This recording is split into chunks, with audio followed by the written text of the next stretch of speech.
September 6th, 2009, and I'm flying out to Las Vegas, Nevada to spend 3 days with one of the most enigmatic, charismatic, thoughtful, powerful, and interesting bodybuilders on the scene today, Kai Greene. I arrive in Vegas 3 weeks before the most prestigious contest in bodybuilding. The athlete I am traveling thousands of miles to meet is preparing for his first ever Mr. Olympia competition. All eyes will be upon Kai as he takes the stage against the most formidable physique competitors in the world. This is the contest that launched the career of Arnold Schwarzenegger. This is the contest dominated by Ronnie Coleman 8 years running, and currently the trophy being fought over by Dexter Jackson and Jay Cutler. The man that wins this show can without a doubt call himself the best bodybuilder in the world. To take home the Sandow his first time at the Olympia will take an extraordinary effort from Kai. One doesn't just stride into the ring and defeat the champ by being as good as the champ. In order to be the new champion, the challenger has to be better, far better, and beyond a shadow of a doubt, knock out the champ in order to win a decisive victory. I will spend 3 days in this mecca of decadence, experiencing bodybuilding at its highest level and exploring the mindset of one of its brightest stars. For Kai Greene, life has never been easy. Growing up on the cold streets of Brooklyn, New York, in and out of institutions and foster homes, Kai Greene has had to overcome many obstacles to get to where he is today. To prepare himself for his first Olympia, Kai Greene will test his body, his mind, and his spirit. During his 7 weeks in the blistering desert heat of Las Vegas, Kai will confront his most difficult adversary and find his greatest strength.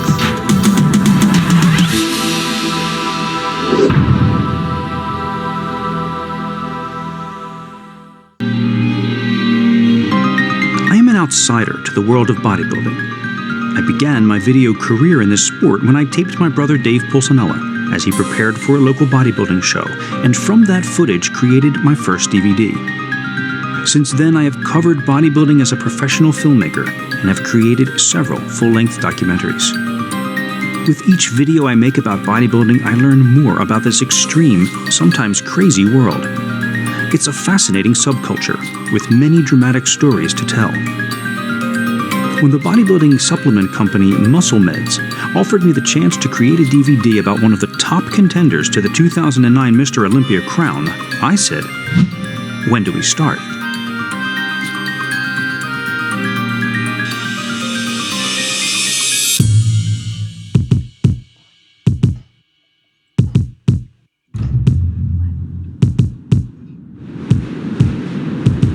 Who is Kai Greene? To answer that question, I traveled to Kai's hometown of Brooklyn, New York, to find out how a champion is created. Is he born or made?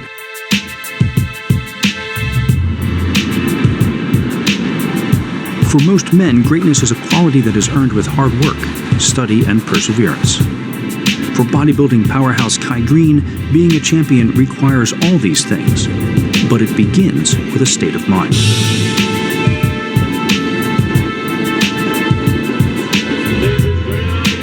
I arranged to meet Kai here at Fifth Avenue Gym to get to know him and his trainer, Oscar Arden, and begin to get some insight into their methods and philosophy during their last workout before they leave for 7 weeks of intense training in Las Vegas. Fifth Avenue Gym is an underground, hardcore, no-frills, old-school establishment. Kai greets me warmly, and I'm pleasantly surprised when he tells me that he's seen my work.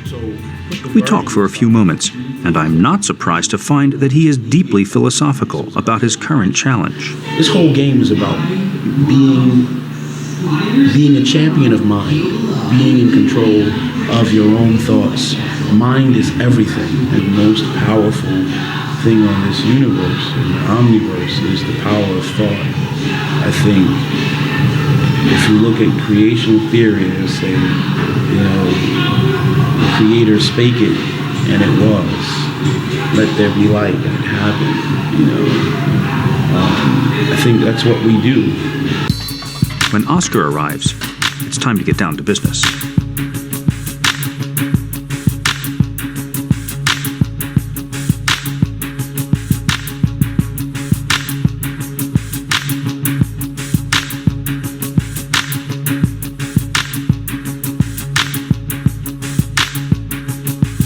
Tonight is a shoulder workout. Delts, as the bodybuilders say.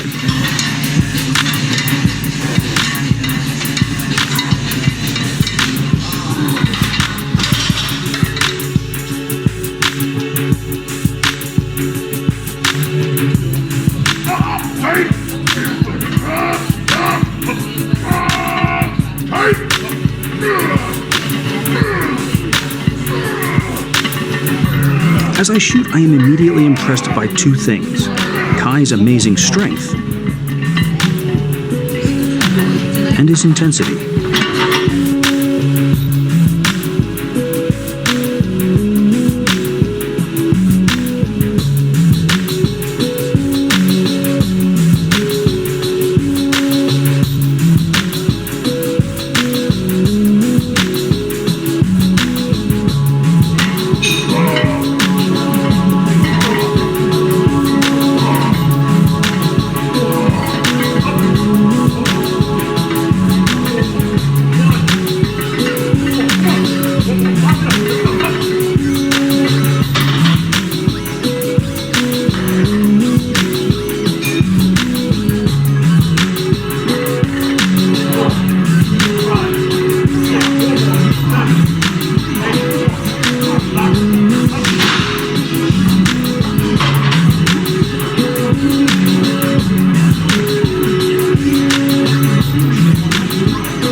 The third thing I noticed is the relationship between Oscar and Kai. Oscar doesn't just tell Kai what to do, he goes through the workout with him.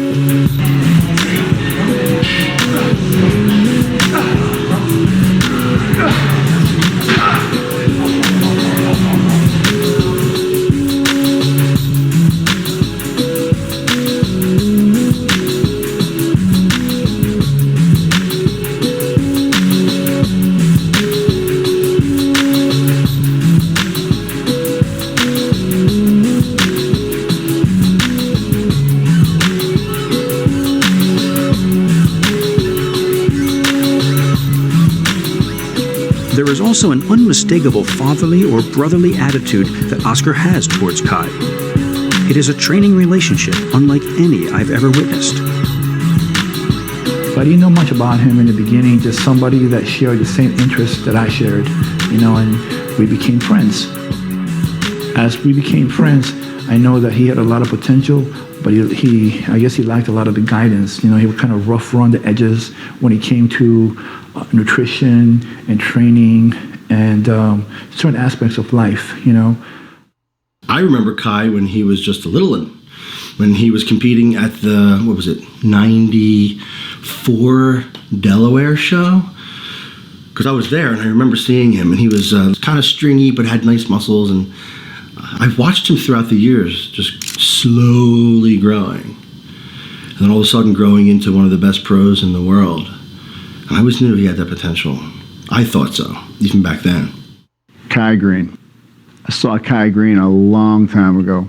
He was competing probably as a middleweight, somewhere in the neighborhood of 176 pounds. And he's small, but he is just put together. Every body part was there. He had sweep on his quads and little waist and a big back. And he posed way different than anybody else. Over the years, Kai has built on his promising framework, adding many pounds of muscle, turning pro in 2004, and winning several major titles, including, most famously, the 2009 Arnold Classic. Despite all of his success, it is clear that he is not taking the Olympia lightly, and is grateful for Oscar's presence. Man, honestly, you just got so much riding on this part of it. I depend a great deal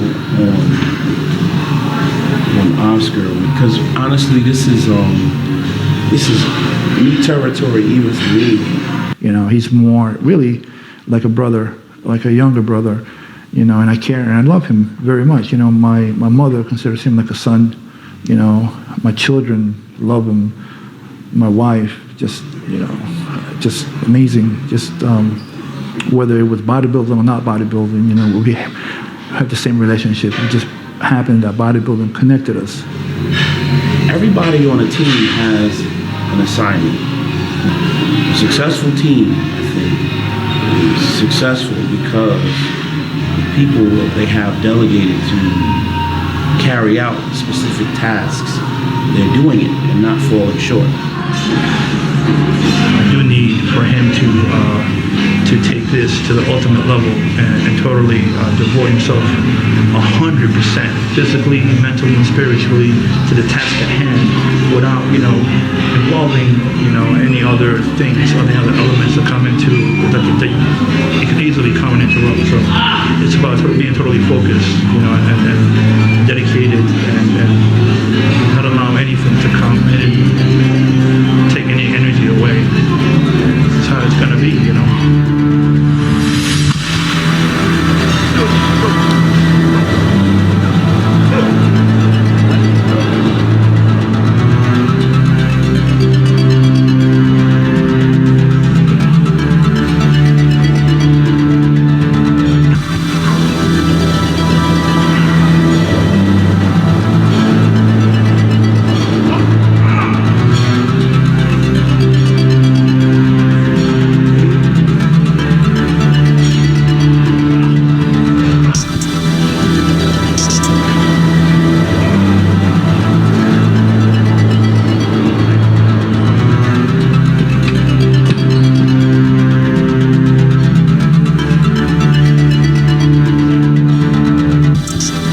Workout goes on and on. It is a brutal attack on Kai's shoulders from every possible angle.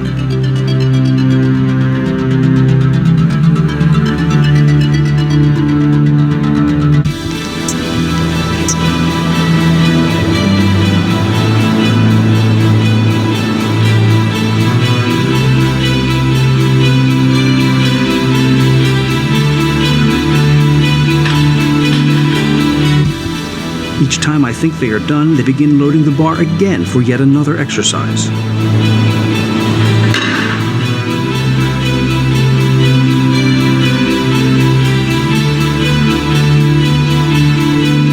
This is one of the longest, most intense workouts I've ever witnessed. And it's only a shoulder routine. I find myself wondering, how does he keep going? Where does the energy come from?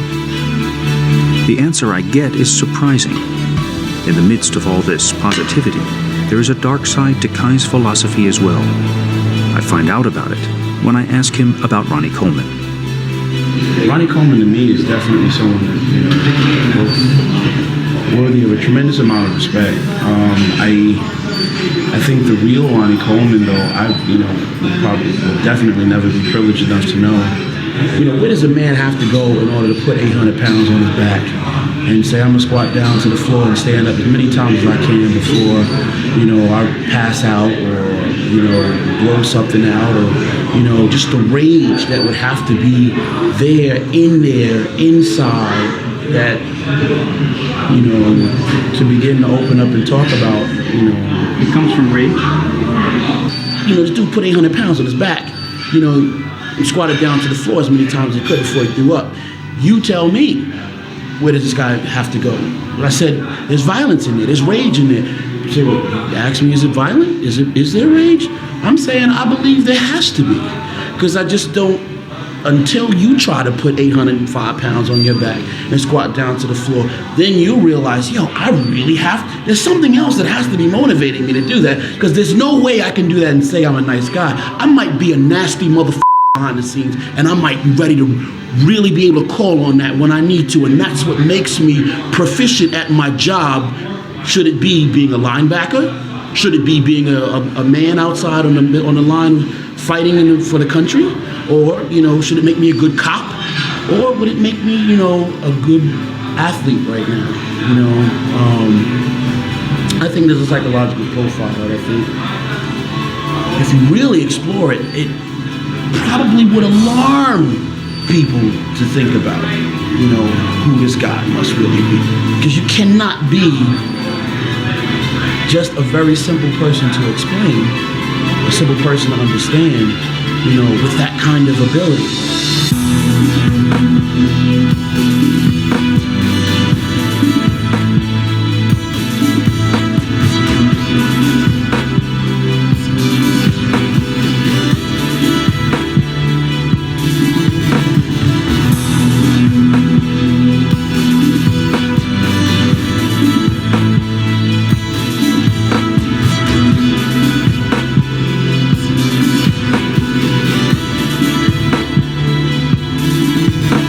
This is the final workout before both of them fly to Las Vegas to train in seclusion for the 7 weeks preceding the Olympia. It seems like an excessively long time to me, but Oscar has his reasons.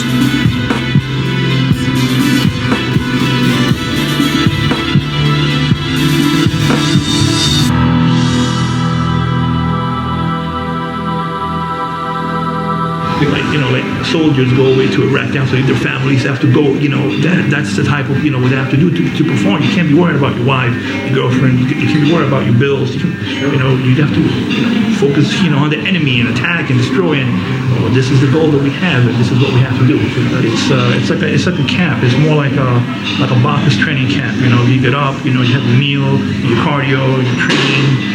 It becomes away from distractions, away from drama, away from stress, and just focusing on the task at hand. Mr. Olympia is the place where the biggest, the baddest, and the best IFBB professional bodybuilding champion of the world sits on his throne. When you aspire to become that, to prove that your best efforts can be met with the honor such as that title,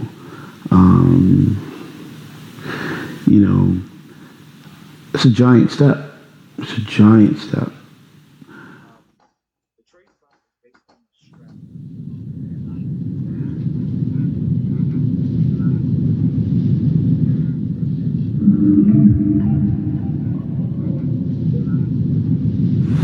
Kai and Oscar have been training in Vegas for nearly 4 weeks when I meet them for a second time. The lush growth of the Midwestern summer rolling beneath me slowly gives way to scrub brush and miles of arid western desert. The cab ride to the hotel that Kai and Oscar are staying in quickly passes by the familiar sights of the Strip and enters a somewhat barren and desolate industrial park. The hotel, though clean and modern, is a far cry from the luxury hotels, which can be seen off in the distance. There is no restaurant, no casino. Before heading with them to the gym for our first video session, I meet with the Mr. Olympia contender and his trainer in their room. Rather than interrupt them with an invasive interview, I decide to hang back, observe, and get into the rhythm of their lives. I am immediately struck by the somber atmosphere. What causes God to get up off the throne, so to speak, and come to where we are is when we start giving Him praise, when we go around in faith, expecting His favor. And know this, Oscar made a meal for us. While we eat, not a word is spoken by anyone. Instead, we listen to an internet preacher and watch a motivational video. Comes the moment that you decide. Decision changes everything. Oscar had done his homework and had brought with him a library of positive reinforcement. These CDs and DVDs would form the soundtrack of my entire time here with him. That's trying to keep you down. With a small adjustment in your attitude, it'll be the very cloud God uses to shower His blessings and favor.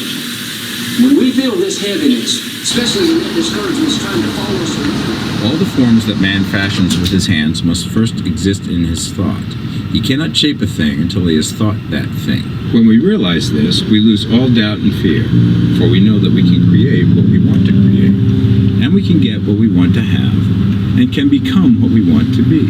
Watching Kai, it seems like he's in a constant state of meditation.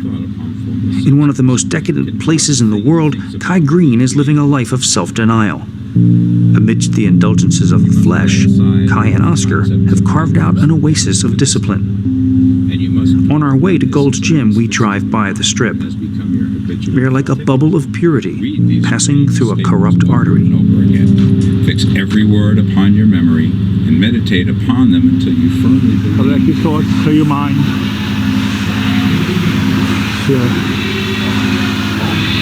Still lightweight. Still a warm-up. Let's go. On 3. My count. 1, 2, 3. Let's go. As we get into the workout, I can see that Kai is still training intensely at this point. 3, 4, and Oscar is still working along with him, matching him set for set, if not weight for weight. Good. Good power. Let's go. Good shit.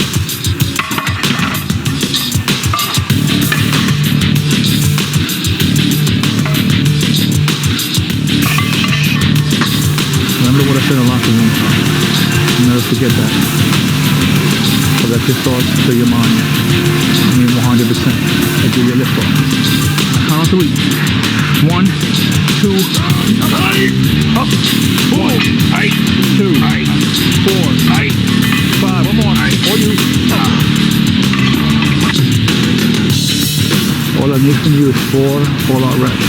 I need you to feel rested, rejuvenated, and powerful enough to knock out 4 with no problem.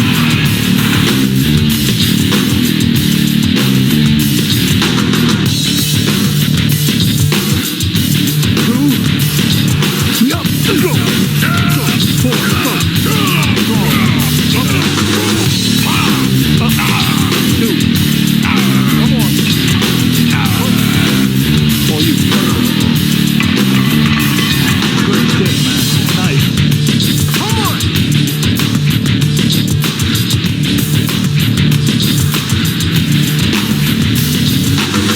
Listen, few weeks out.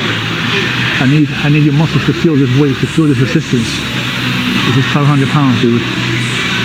2 reps. Then we're gonna strip it to 4, then to 3, then to 2. But all you focus right now is mastering this 2 reps. Allowing those 2 reps to build, maintain the thick muscle that you have. I would never ask you to do anything, like I told you before, that you're not capable of. It doesn't matter how you're being. In your mind, I know you can do this. I need you to awaken that part of yourself. Bring that out right now and give me everything you got. Leave nothing fucking behind. You hear me? 100% effort. Let's go.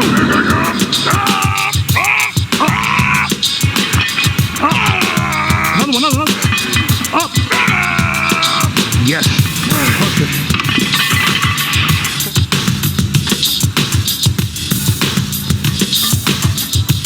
Let's go. 4. Up. 1, 2, 3. One more. Got it. Back.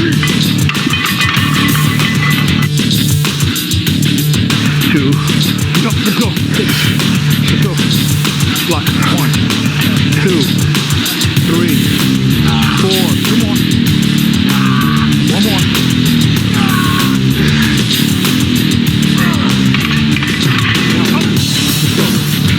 Let's go. 1, 2, 3, 4, 5, 6, 7. One more. Lock in. You do the work. You do it. Push. Lock in. Okay.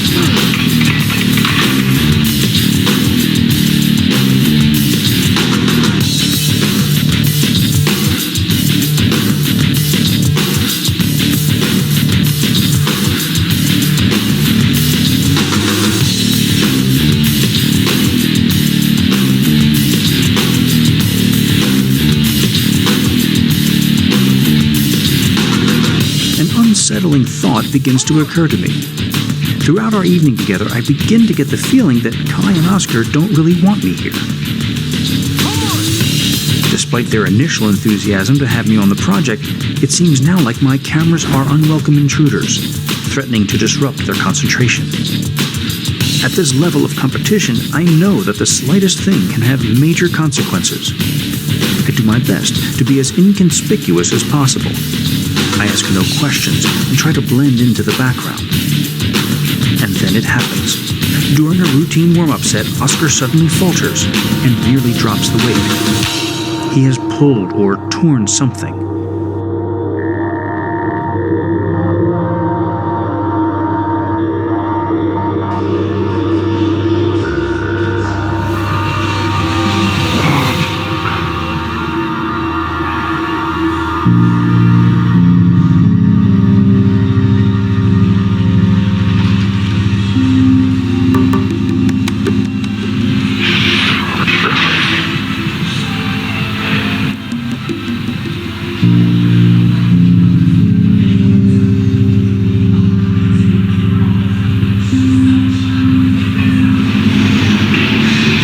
let's keep the focus going. 3 plates for 8.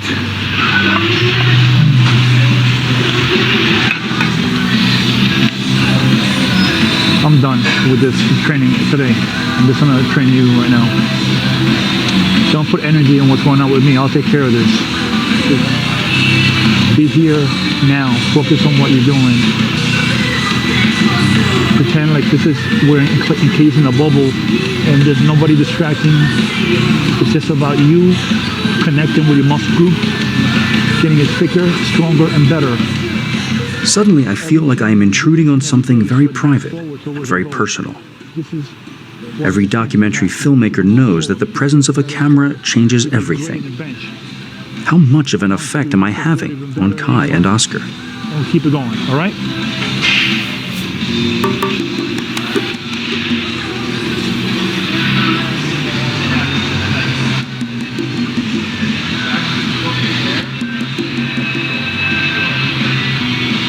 Let's go, baby, come on. My respect for what Kai is attempting to do makes me extremely self-conscious. 1, 2, 3, up! Let's go. I am becoming afraid that my presence might deflect his trajectory even slightly and cause him to miss his mark. 4, 5, there you go. Aim to receive a certain amount of success and the things that come along with that success. Everything has an impact. There's something to be said for learning how to maintain your calm and your poise. Because, you know, it's all a part of it. 1, 2, 3, up! Let's go. Up. 1, good man. 2, up. One more.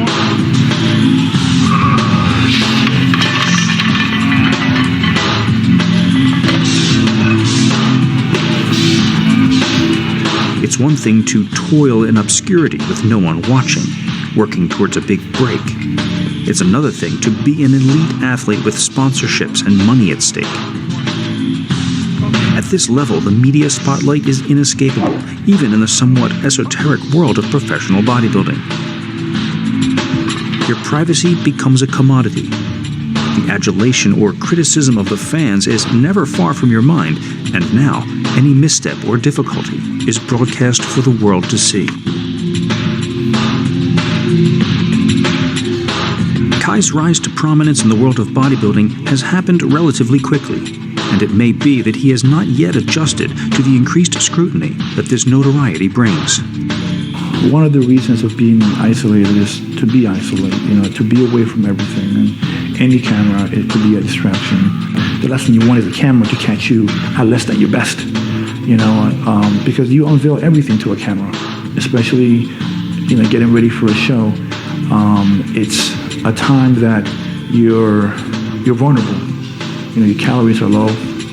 Your whatever energy you do have, you're putting it in your cardio and your training, and you don't have much left. So to deal with anything else that may seem a distraction, you have very little patience and energy for. Kai seems to get himself under control tonight and finishes this chest workout strong. But I worry what tomorrow will bring. Driving back to the hotel, Kai and Oscar are even more subdued than before. Along the way, we pass the hotel where the Olympia will be taking place.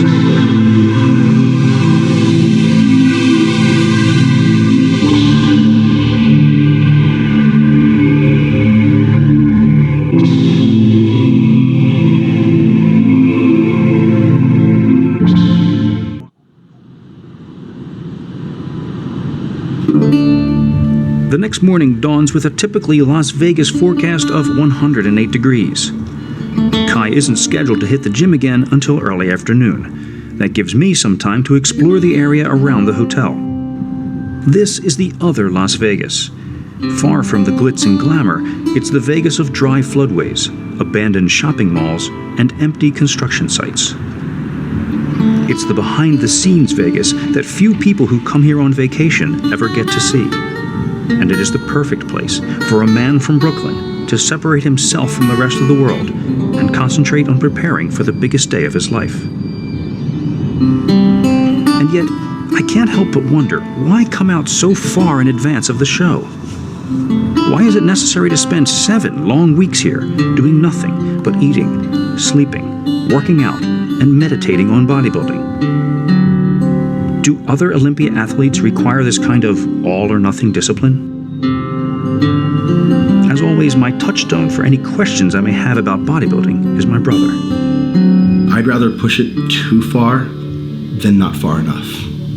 If for 7 weeks of my life, which is a small-ass little chunk, if I have to do nothing but live and eat and breathe bodybuilding to the exclusion of watching television, talking to friends, with the Olympia at stake, I'll do it.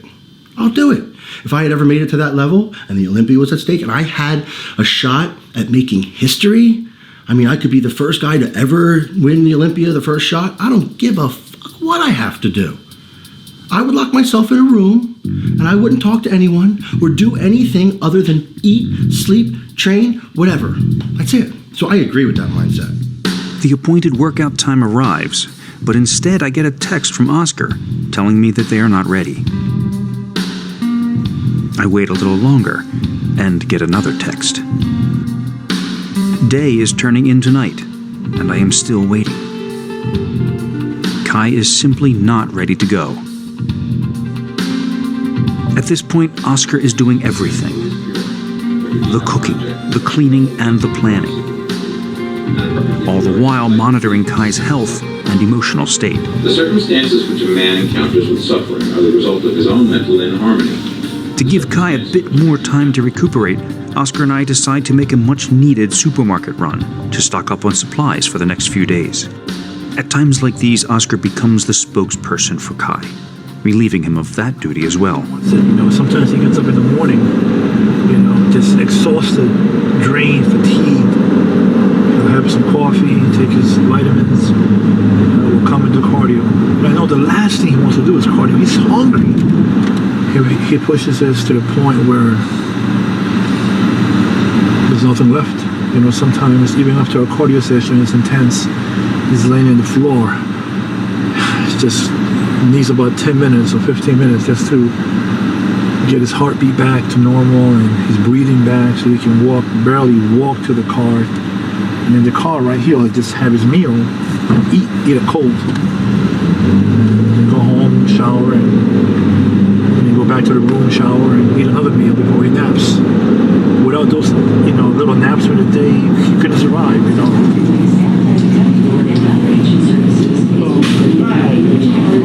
I called for 40 pounds of lumber.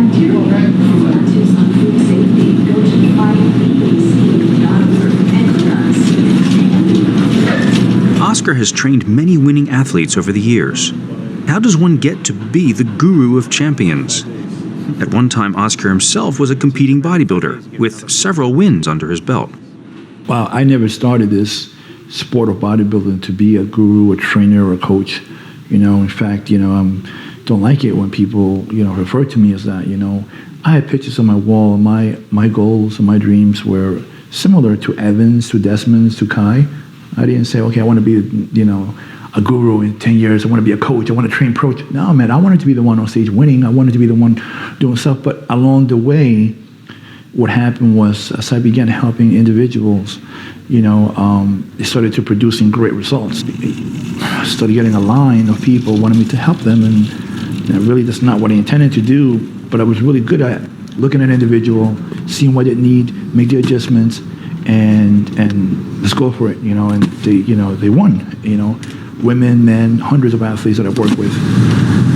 Usually it's around this time that I call my wife and leave her messages. That's the way we communicate sometimes, just she calls me, she leaves me messages. I call her, leave her messages. Sometimes she calls me, she leaves recordings of my son trying to talk, or my daughter leaves me a message. But it's just temporary. All of us have to pay a price one way or another to create something great in life. Nothing great ever comes without a sacrifice or a payment somehow. If it did, then it wouldn't be great. Let's go. It's 10:11 p.m. 2.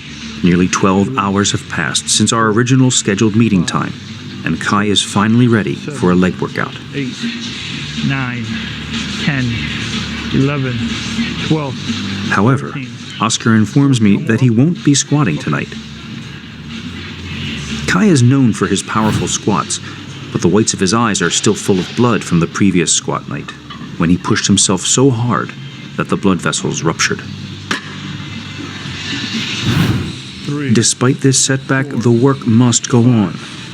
2, 3. The Olympia draws ever nearer, and time is running out. 8. Come on, 2 more. 9. 1 more. Nice.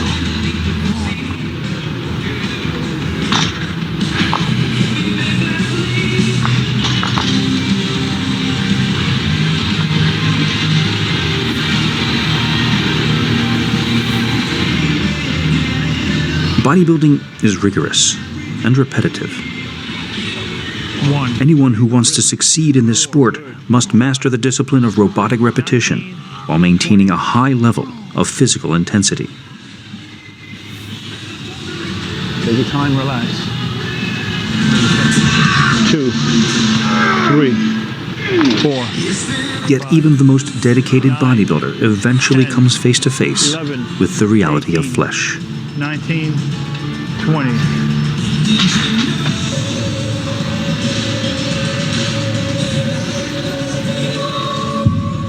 Tonight, Kai is crashing into the limitations of the human body.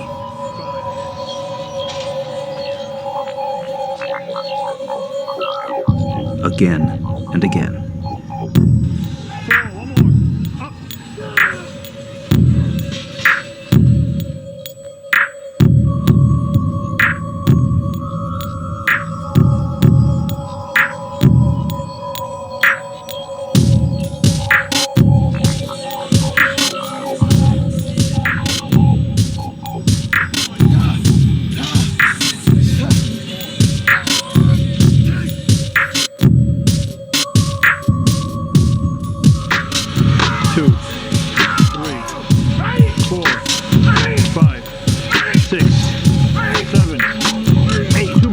At this point, there is no Kai without Oscar.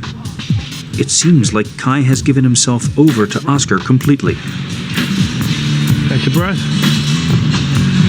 On my count, begin. 5, 4, 3, 2, 1. Let's do it. 1, 2, 3. 2 more. Let's go. Number 1. 1 more. Up.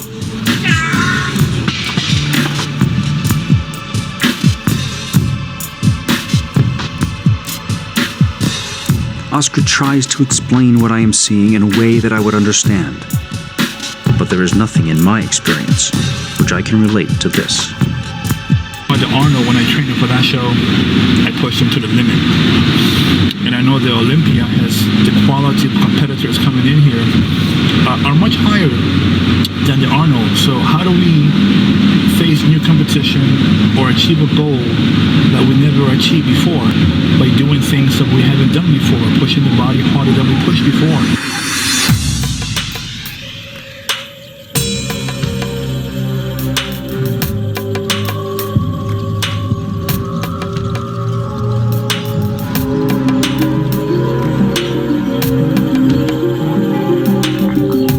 Responsibility now resting on Oscar's shoulders is as staggering as the weight Kai must continue to push with his rebelling body. Like a father, like a brother, tonight this gentle drill sergeant gives Kai what he does not have. Collect your thoughts, focus everything with your energy into your calves. Focus on the stretch and the contraction, that's all I want. 14, 15, 16, 17, 18, 19. How do we go to the point where it doesn't get to him? It's in his mind. So this is where it becomes similar to like a monk in a monastery, because it becomes very spiritual, it becomes very mental. You know, right now it's all in the mind. He could lose it mentally, you know, if if I wasn't here or always like keeping it together, and a lot of guys unfortunately do. But right now, the only way he's going to keep it together is to keep his sanity, to stay focused, and the ability, you know, to be a mental warrior, to be a mental beast, and because he wants to win so bad, he'll go through whatever uncomfortableness in order to succeed. Eventually, Kai's frustration with himself and his mortal flesh gets the better of him. 15.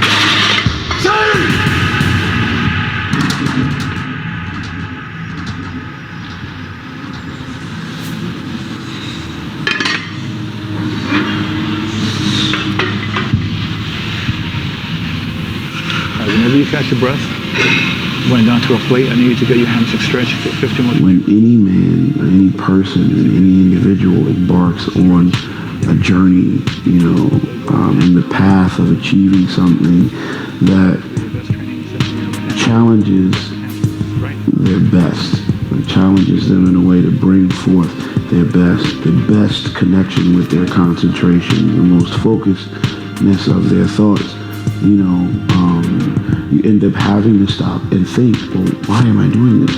Because at times it can become overwhelming. None of this is what I expected to see here.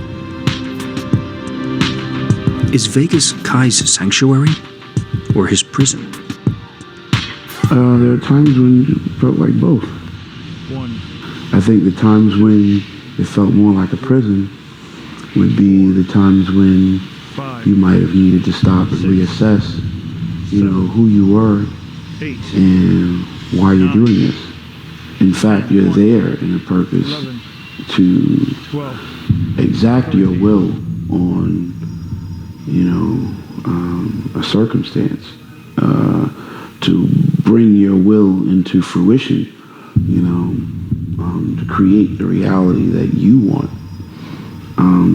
So I guess in doing that reasoning, you realize that, well, I'm not in a prison at all, you know, and should it start to look like that, you know, it may mean that, hey, I need to refocus my thinking. Maybe I'm getting away from the right thoughts that keep me grounded in the path of increase. This is a case where even failure is success. For the failure is not in the effort, and every earnest effort adds an increment of power that will eventually accomplish the end aimed at. We can then gain the full and complete power of determining what character, what types of thoughts we entertain. Oscar decides to let Kai off the hook. Based on what he's seen tonight, Kai can skip the next cardio session. But then, Kai surprises me, and Oscar. How do you feel with the meal and the feel better? Yeah. I could do cardio. Well, you can. Yeah, I could do cardio. You ready to do cardio now? In about another half an hour. Half an hour? Okay. You do cardio. But I believe, you know, when the day does come, all this stuff that he's going through, you know, his character, his personality, and in his life, it will make him stronger. Either this stuff will break you, or it will make you stronger. If I know Kai, it will make him stronger and better, you know, because there's nothing else he can do getting ready for this show. I mean, if there was, we'd be doing it. At 2:40 in the morning, Kai returns to the gym for an hour of cardio.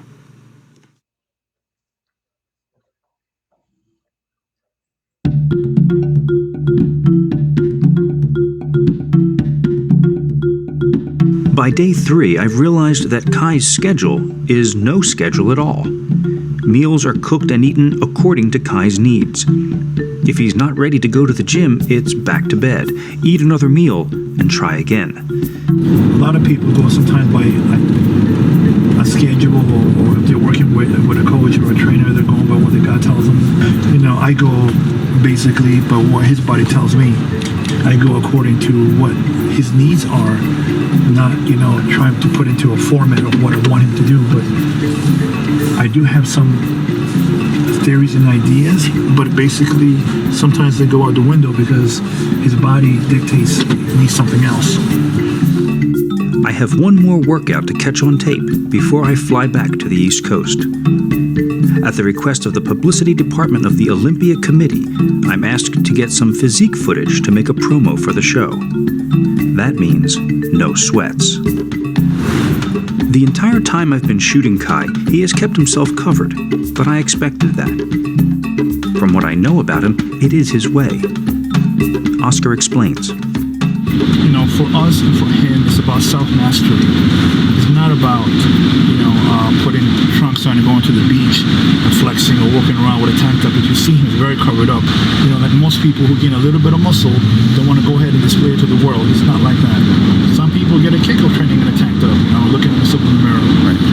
It's not that ego for him. There's so much ego in the sport of bodybuilding, and anybody that I work with, whether it's Orville Burke, Kevin English, Evan Centopani, Desmond Miller, Kai Greene, they don't have that ego that's about them,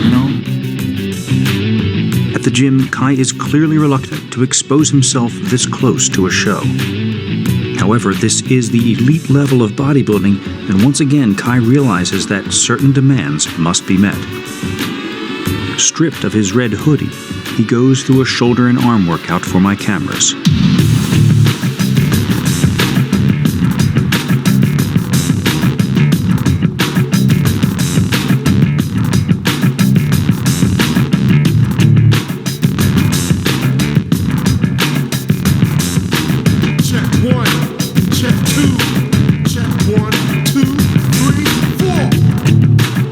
At this level, you're just not bodybuilding just for your own self. You have thousands of fans. You represent a supplement company. You always have to think about them as well. You climb into the trenches of aiming to be a fruitful athlete in this sport, and you aim to receive a certain amount of success and the things that come along with that success.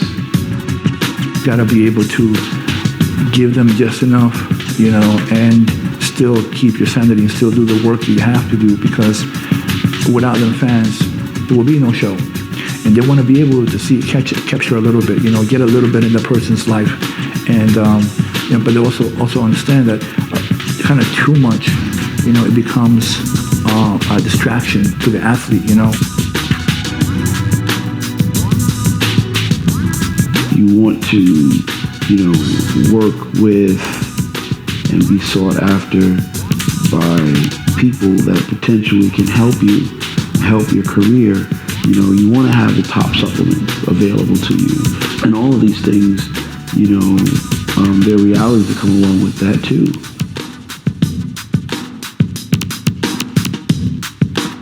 As quickly as he appeared, Kai retreats again into his red cocoon. Before we leave, Oscar decides that Kai needs a mini cardio session, an intense 15-minute burn. 4, 3. The exhausted athlete mounts the gauntlet, a never-ending staircase, and begins his endless climb while Oscar manipulates the controls. Hold it together, you got it.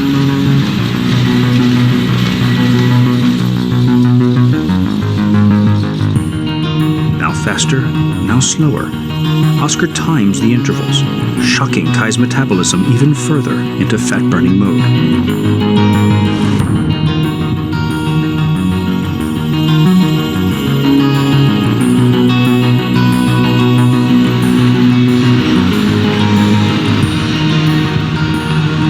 You got 9 minutes to go. You can do it. You will do it. No problem.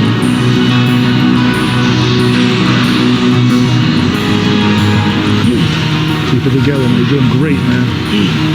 Fucking good.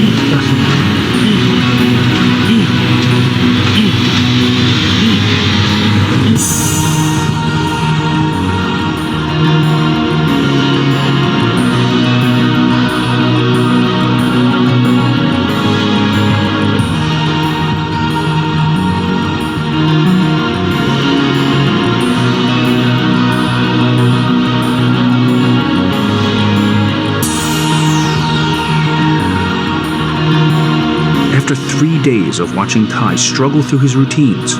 This is almost more than I can take. This is the worst yet, a torturous stairway to nowhere.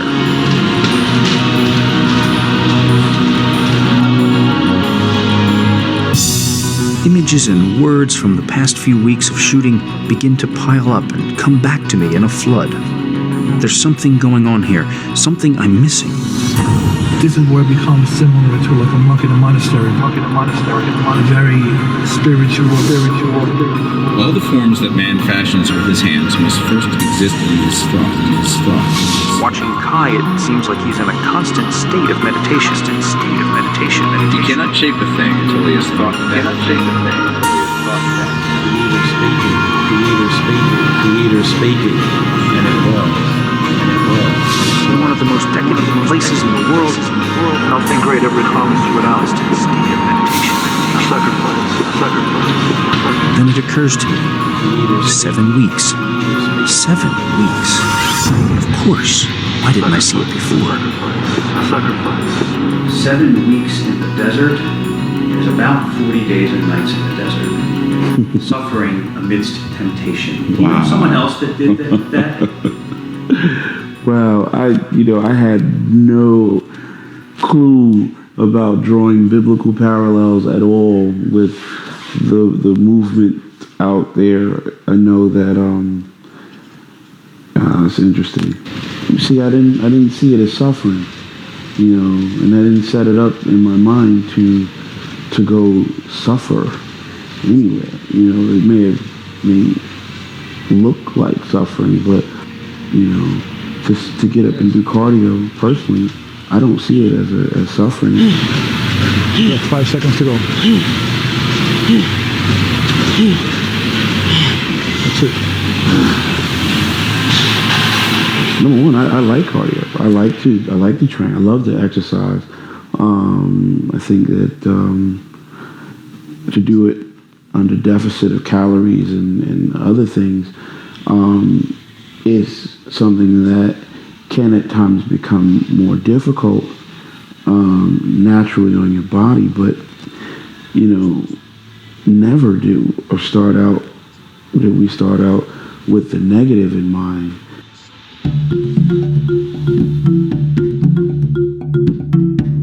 I head back home with over 6 hours of amazing footage stuffed in my pockets, still unsure if this seclusion was the healthiest thing for Kai to do. It will turn out that my concern for Kai is warranted, but not for the reasons I think.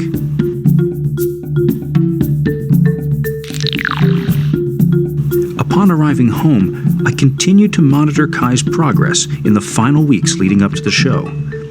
The video clips that are being posted on Muscular Development show Kai in what seems to be an even more fragile state than when I left.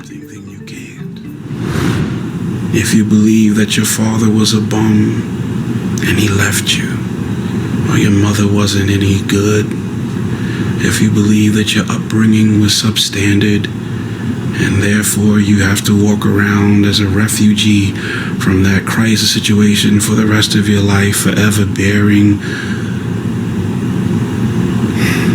the burden of that experience, then that will be your life. It's like you have to save your own life. Because nobody's going to be able to save it for you.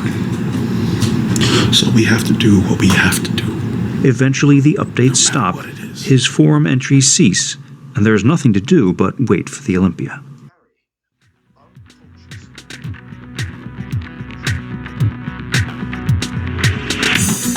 The big day finally arrives, the Olympia. The best bikini, fitness, figure, and bodybuilding competitors in the world are gathered here in Las Vegas, Nevada to decide who will be their champions. For many months preceding this day, these athletes have been preparing their bodies and their minds for a few precious moments on stage.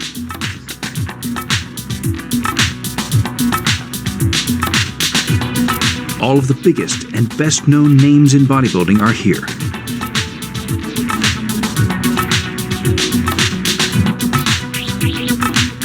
Many of the fans and reporters, writing and blogging about the show online, called the 2009 Olympia one of the most hard-fought, exciting, and competitive shows they'd ever seen.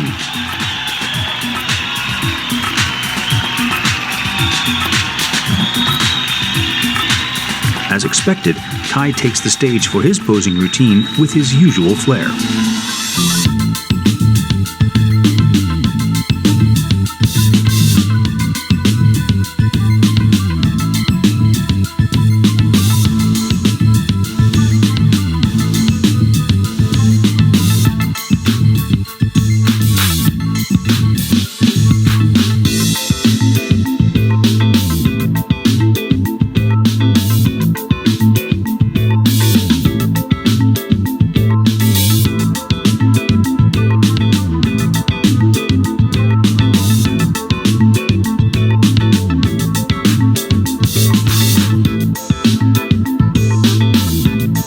There is no need for me to build suspense at this point, because if you are watching this documentary, I can assume that you are a fan of bodybuilding. And if you are a fan of bodybuilding, you already know that Kai placed 4th at the Olympia. The forums were buzzing with congratulations and excitement. Kai had placed higher than many other major competitors from the past on their first outings. And then came the apology video. Truly, at the end of the day, when the dust settles and the smoke clears, if you were to ask a person honestly, hey, did you do this for that placing? 4th.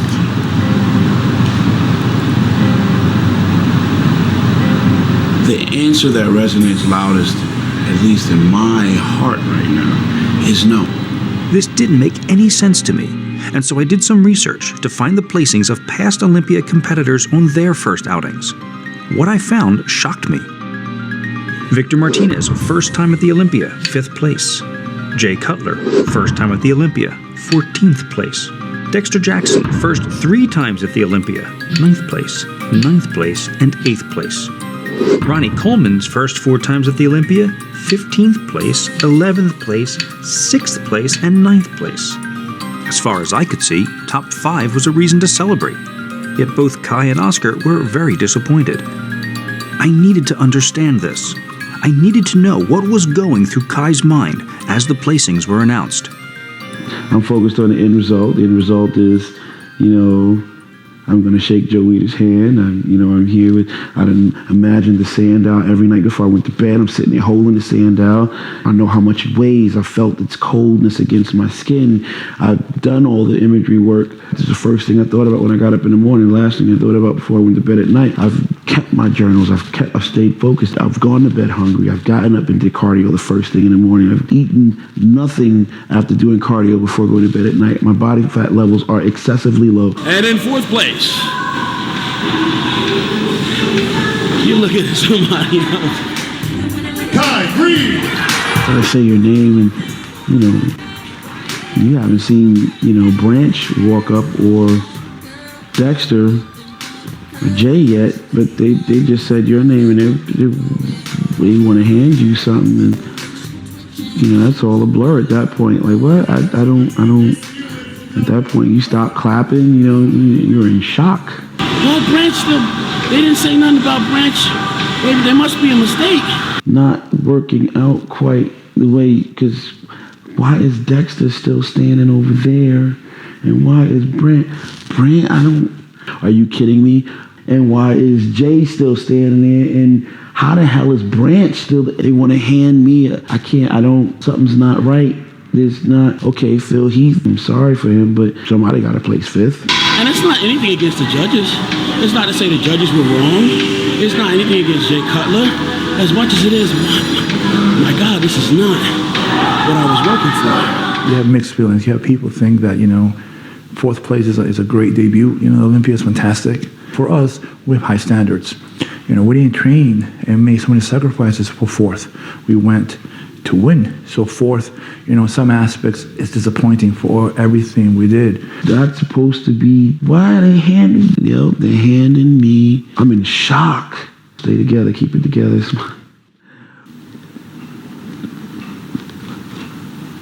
But Branch is still standing over there next to Dexter. Some woman comes up to you and hands you you smile and I'm gracious about it, but I'm just waiting for what I ordered. This is not what I ordered. There's got to be a mistake. There's a mistake.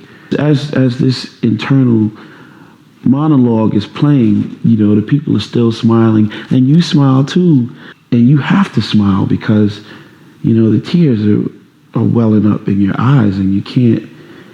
If you don't smile, then you might go to another extreme, and you can't go to another extreme because you represent a whole nother idea. You're a professional bodybuilder. You quickly can recall what happens when Silvio Samuel in the 2009 Arnold Classic. I sympathize with everybody I've ever seen get off that stage,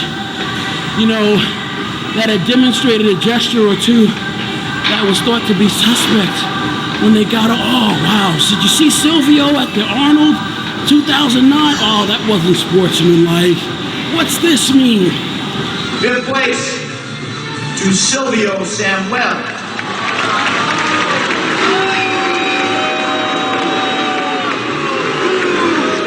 What's this mean? Man, in that moment, I could tell you what the that meant. And you're lucky that's all he did. And if you'd have told me that these efforts would not be met with the end result, then why the is Dexter still standing there? Joe Weider's already come out, and at this point, he's now, shaking hands with Jay Cutler. There's been an explosion or something, and confetti or some shit, and all is, this is not you. At this point, you could really care less when they're like telling and who's coming in second and who's coming in third. And you're like, why do they even have me on stage here? Because I really want to just fall apart. You say these men are better men than you. Did they train harder than you? Did they are smarter than you? No, I can't think of myself as a competitor. I'm a creator. Well, maybe the package that I created wasn't good enough. What went wrong? And then you realize, in order to think like that, you have to totally forsake everything that you learned while in this camp. These lessons that are the fundamental principles that all of your past success stands on. You can't question it, but you have to question it. It's a dialogue now because it's not a monologue because you're questioning and answering in your mind. You got this whole duality thing going back and forth. My knees feel like they're about to buckle. It takes everything to give an interview after that. You're led off the stage into a darker place, as you're walking down the steps, and you almost can mistake that for a place of refuge and peace. And just as the tears begin to fall, and there's people with cameras. You came out, you had an aura of confidence about you. It seemed they worked you, and they moved you around a lot. Was this one of the more strategic plays by the judges, or what do you think was happening with you when they called you out with those guys? You walk off the stage, you're expecting to have that moment to yourself. Nope, camera in your face. So are you happy with your place? What are you, asking me a loaded question? Do you want to see me play myself right now so that they can vilify me on the web blog later? In that moment, you hate them and the camera, and you hate the light that won't allow you to hide in this moment and be vulnerable. But this is what you asked for. You're the pro athlete in the spotlight. You're at the Olympia, and just as that same camera and spotlight would be there when you triumph, it's also there when you have a moment like this. But there was more here than just simple disappointment. Faced with their first time at the most prestigious bodybuilding competition in the world, Kai and Oscar let the whispers of well-meaning insiders cause them to change their game plan. Everywhere he gets exposed, any official or fan, or Kai, make sure you don't get too big. Don't get too big. Keep the waist down. Look at the Olympia. If you're trying to attain something, you look at the current standard. The current standard of Mr. Olympia was Dexter Jackson. That is what they're saying, not Marcus Rule. So you're saying this guy, 220-something pounds, is Mr. Olympia. And now every buzz, every magazine cover, you have a lot of people claiming Phil Heath as the successor. Oscar took this advice to heart and formulated a strategy specifically designed to beat Dexter and Phil. He had to get him actually smaller. He had to sacrifice muscle tissue. So by the time we got to the day of the show, he was 258, 260. He looked, oh my God, I wish I could have taken him from right there and put him on the stage. But because I had started the depletion and cut the water out, his body kept dropping weight. So in the morning, even though he was 258, by the time he stepped on stage, he was 250. That's already 5 or 6 pounds less than the Arnold. And when Kai's muscles get smaller, they look flat. This explains what I had been reading on the forums about Kai at the Arnold versus Kai at the Olympia. When compared side by side, the differences were noticeable. That's why people were saying his muscle didn't pop out. As soon as he went on stage, he didn't have that freaky or wow factor. And when you have a muscle that flattens out, the striations don't show as deep. So you think maybe he's holding water, maybe he's soft. But I can tell you, I can see him up close, he wasn't soft at all. He tried to play the game of Dexter Jackson and Phil Heath by coming in smaller and trying to beat them at their game. Kai is not meant to be a small little body. He's got bigger joints. He looks better at 265, 270 ripped. Even though, fourth place, it's great. But in order for Kai to be dominant and to know, Kai has to be at his best. He's got to follow his own game plan. So was the 7 weeks in the desert really necessary? Or was it overkill? In a way, it was just no escape, constant 24/7. We were under the belief that to prepare for this Olympia, we have to go and do way more and above and beyond what everybody else was doing. And sometimes, more is not always better. Everything that you did do, yields some kind of lesson to be learned. And it's the lessons learned that, you're going to build future success on. So, no, I don't think it was too extreme. I think it was a stepping stone towards future success. But, what we did is try to play their game and see if we could beat them at their game. And what happened was, we beat Heath and we almost beat Dexter, but Jay came in big and massive. Branch came in big, ripping massive. And because they did what they had to do at their best. So in a way, we felt we gave the Olympia away to Jay. He's holding it for us for 1 year. We'll get it back from him next year.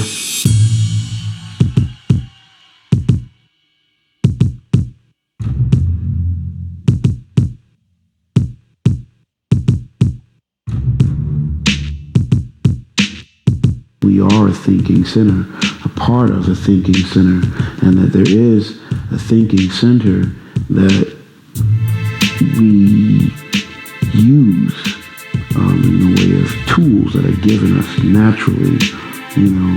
That is us, is within us, and is in everything. Failure is but a chapter in a man's life. It is not the whole story.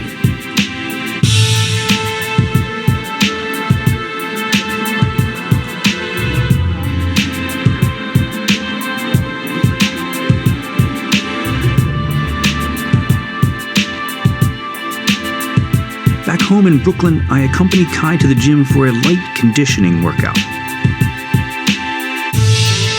This is his first time back in the gym in 3 weeks. His body needed to recuperate from his long ordeal. he seems to be in much better spirits than when I saw him last. I was relieved to see that videos posted after the Olympia showed the playful Kai we've all come to expect.